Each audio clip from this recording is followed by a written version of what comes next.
Gereja Katolik Stasi Santo Petrus Kacelekan Moncong Loe Komat Goa.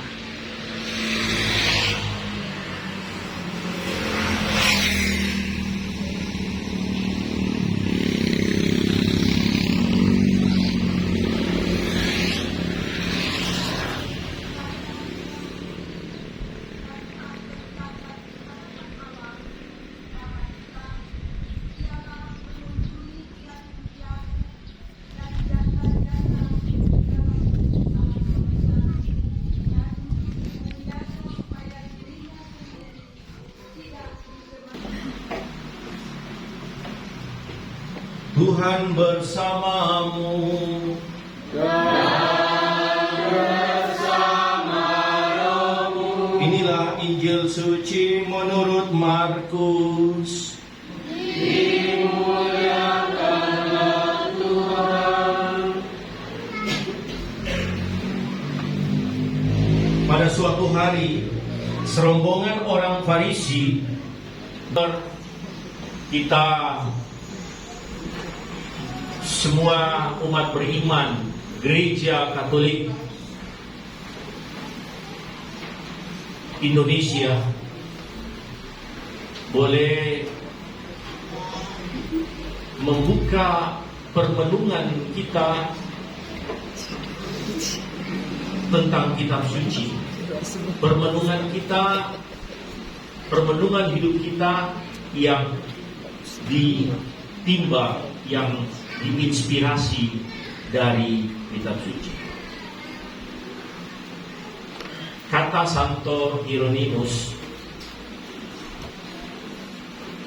untuk mengenal Yesus harus baca kitab suci. Saya kira kita semua sepakat, setuju bahwa untuk mengenal Yesus Kristus harus membaca kitab suci. Nah, pertanyaan saya sekarang adalah, apakah kita rajin membaca kitab suci? Apakah kita rajin membaca kitab suci? Tak perlu angkat tangan. Tak perlu angkat tangan. Yang tahu adalah hati kita sendiri, diri kita sendiri. Kalau saya tanya, siapa yang rajin baca kitab suci? Tak perlu angkat tangan. Siapa yang kadang-kadang baca kitab suci? Tak perlu juga angkat tangan. Apalagi kalau saya katakan Yang tidak baca. siapa yang tidak pernah baca kitab suci? Tak perlu juga angkat tangan. Kalau saya pergi misa di rumah-rumah keluarga, saya sengaja tidak bawa kitab suci.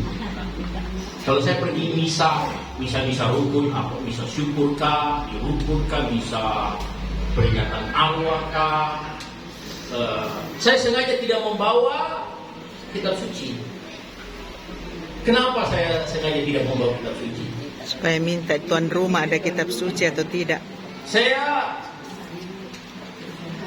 biasa minta tolong kepada keluarga, adakah kitab sucinya? Adakah kitab sucinya di mana disimpan? Tunggu pastor ya, tunggu, saya cari dulu. Cari sampai kita mulai belum temukan kitab suci. Kita mulai ini misa ini belum temukan kitab suci. Di mana ya? Sampai keringat juga cari dulu. Suruh anaknya, di mana kitab suci? Tahu, di mana? Bukan. Masih baru. Masih baru. Berdebu. Tapi biasa dari sebelum kasih lihat pastor di sini, kebas kitab sucinya. Artinya apa? Tidak pernah dibaca. Bahwa keluarga itu tidak pernah baca kitab suci. ya jarang atau bahkan tidak pernah membaca kitab Suci. suci. Ya. Ada Saya tidak tahu Bapak Ibu yang ada di sini, adakah kitab suci di rumahnya masing-masing? Kalau ini boleh angkat tangan. Angkat tangan yang punya kitab suci di rumah.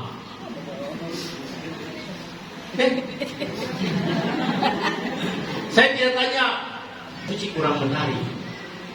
Karena apa?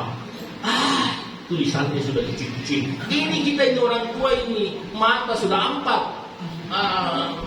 Sudah susah ini membaca tulisan-tulisan kecil. Lalu dikeluarkanlah edisi baru dengan tulisan agak besar-besar. Tapi juga ya mungkin sudah mulai orang membaca kitab suci. Ya.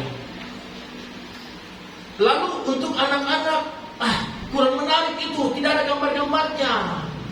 Lalu dikeluarkanlah, diciptakanlah, dicetaklah kitab suci yang ada gambar-gambarnya supaya anak-anak itu tertarik. Karena kalau tidak ada hanya tulisan saja, sudah selesai, ditutup saja kan, gitu. Apalagi orang muda, tidak ada love-nya di dalam kitab suci, jadi sudah selesai. Daripada tulisan begitu saja. Tapi ada juga umat itu yang memiliki kitab suci dan biasa dia stabilo, dia garis bawahi dengan tulisan itu. Ya. Berarti ini orang dia tekun, dia tidak rajin itu membaca kitab suci dengan membuat stabilo di dalam hampir semua kitab-kitab yang menginspirasi dia stabilo, merah kuning hijau di langit yang biru. Merah kuning hijau, merah kuning hijau. Apa artinya? Kita yang pastor itu artinya kalau merah itu saya mengutip yang menginspirasi kehidupan pribadi saya. Kalau yang ini untuk kehidupan relasi-relasi saya, orang lain. Ini untuk keluarga saya. Jadi ada orang membaca kitab suci dengan cara seperti itu.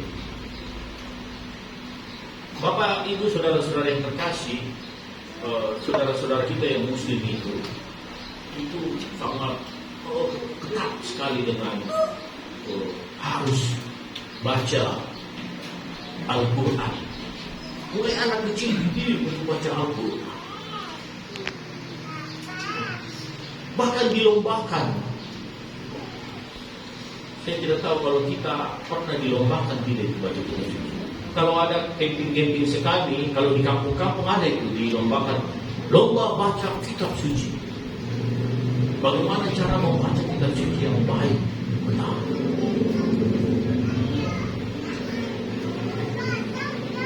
Dan bagaimana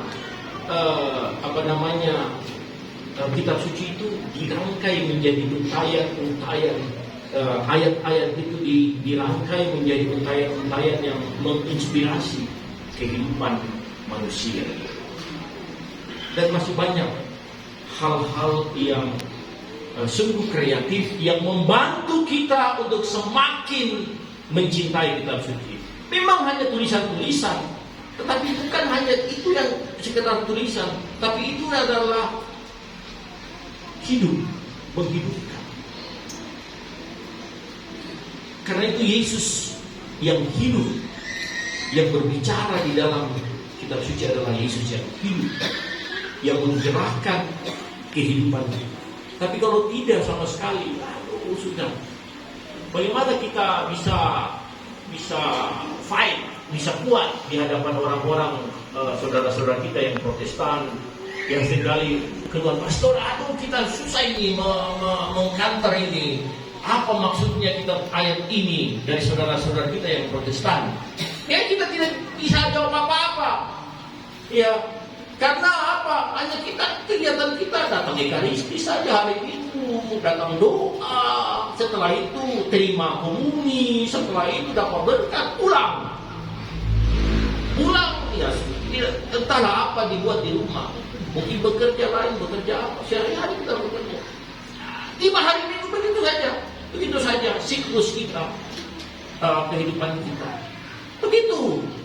Kalau saya survei, mungkin hanya berapa persen saja yang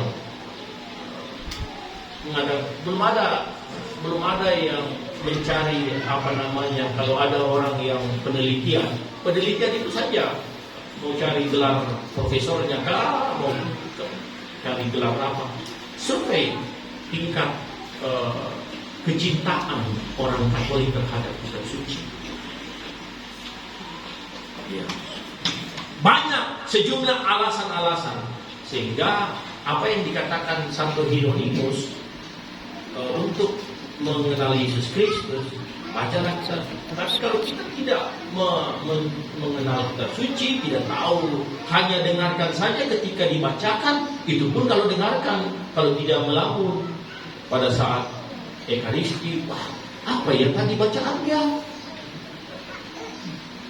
Waktu pulang di rumah apa ya bacaannya tadi? Saya lupa nih apa yang kutipan yang menginspirasi saya.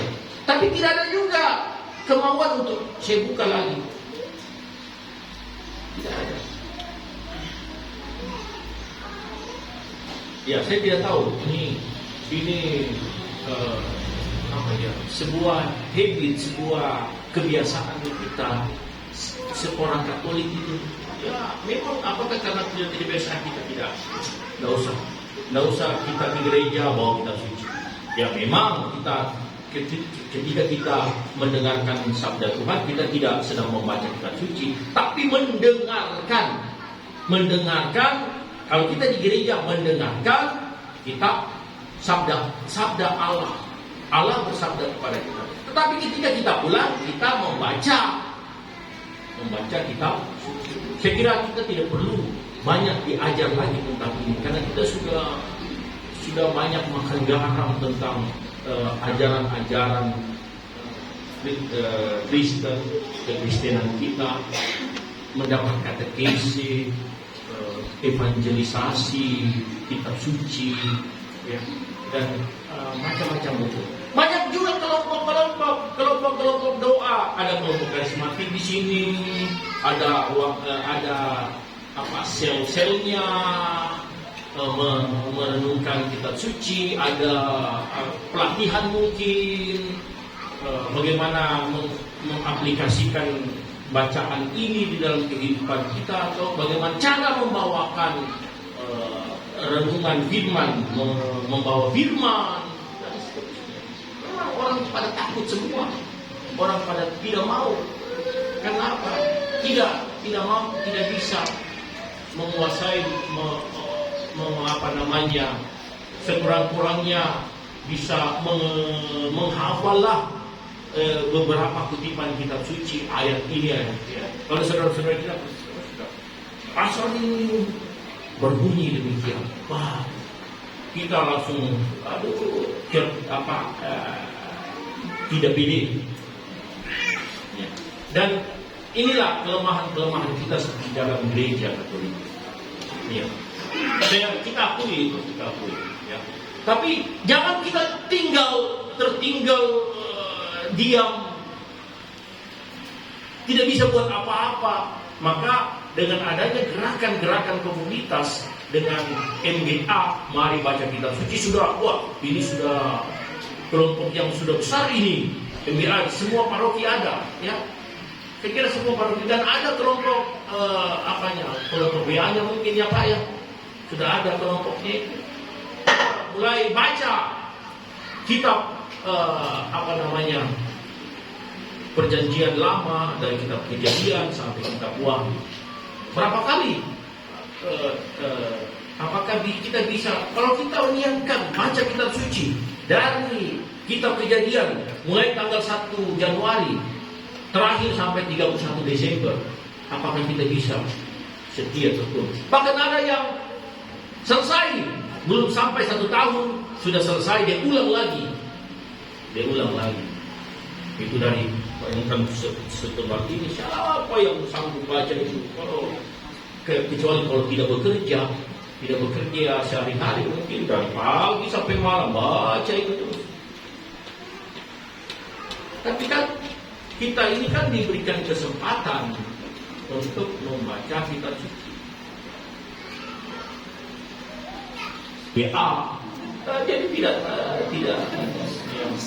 Jadi Bapak Ibu saudara-saudara terkasih, ini tadi sebuah komitmen di bulan kitab suci ini, ya, kita mencoba untuk merenungkan kembali isi kitab suci. Karena dengan merenungkan isi kitab suci, kita sudah sungguh-sungguh mengenal kehendak Tuhan. Jangan seperti orang-orang Farisi, orang ahli Taurat. Mereka membaca kitab Taurat, menguasai kitab Taurat, tetapi mereka menerjemahkannya secara kaku.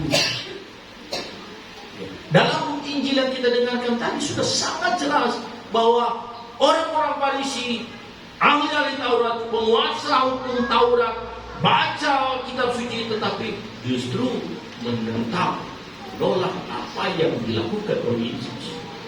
Nah, jangan juga seperti ini. Ya. Menekankan adat, tradisi, kebiasaan, soal cuci dan tidak mencuci, soal najis dan tidak najis, soal haram dan tidak haram, sampai pada makanan. Ya. Apakah kita ada makanan yang haram? Najiskan seseorang.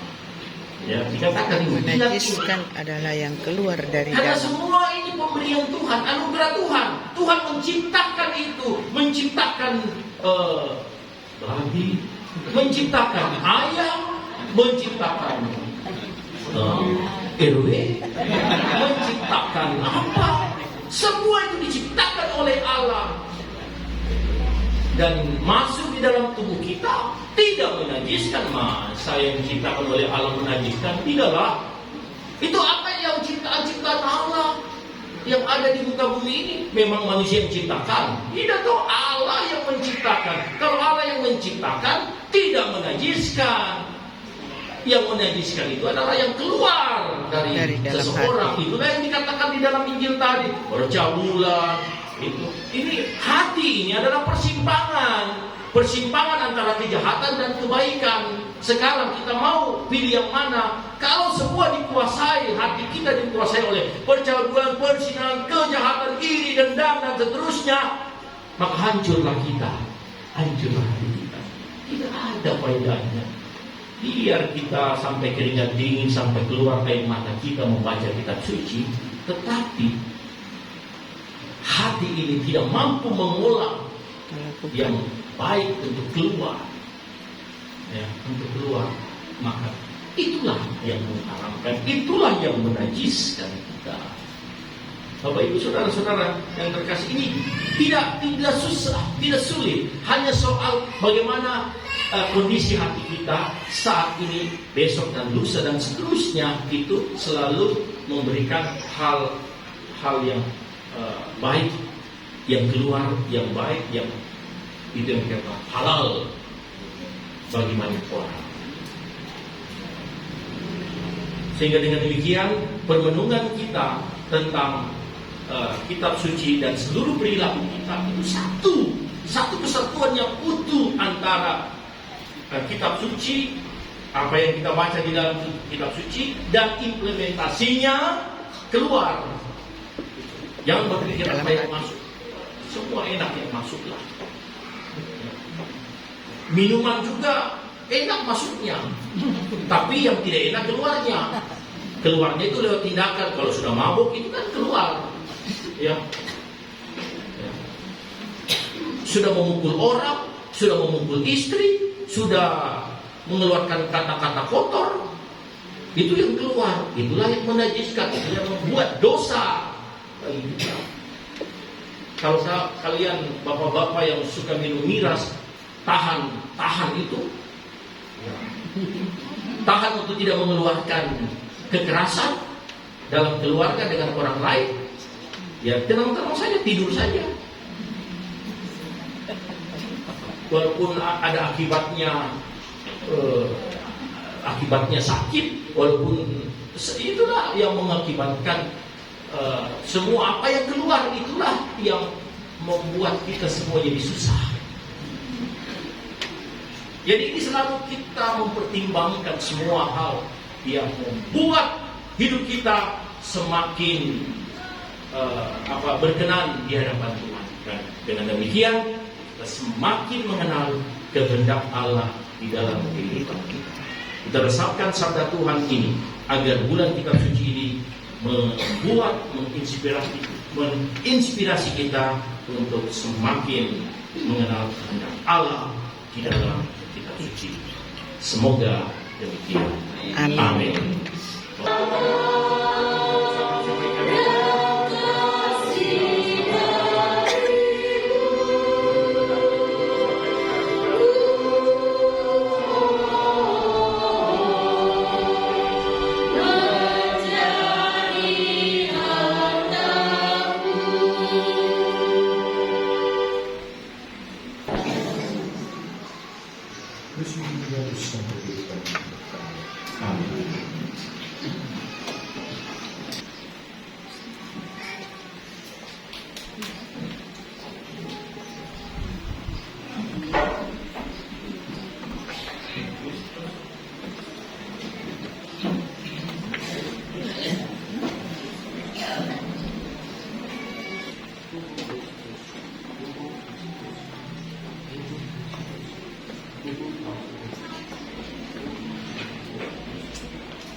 Sekaligus pelaksana sabda yang baik di dalam kehidupan kita sehari-hari,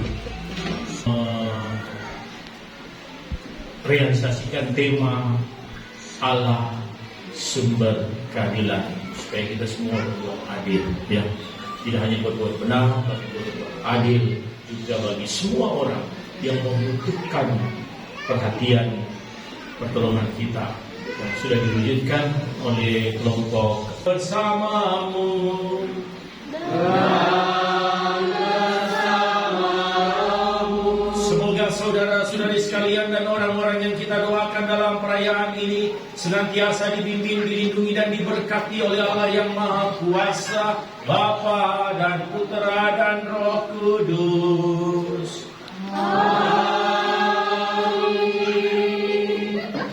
Pulanglah sambil memuliakan Allah, perayaan Ekaristi sudah selesai. Syukur pada Allah. Siapa yang berpegang pada sabda Tuhan dan setia mematuhinya, hidupnya mulia dalam jaya bakal bersekutu dengan Tuhannya. Percayalah dan pegang sabdanya, hidupmu dalam Yesus sungguh bahagia.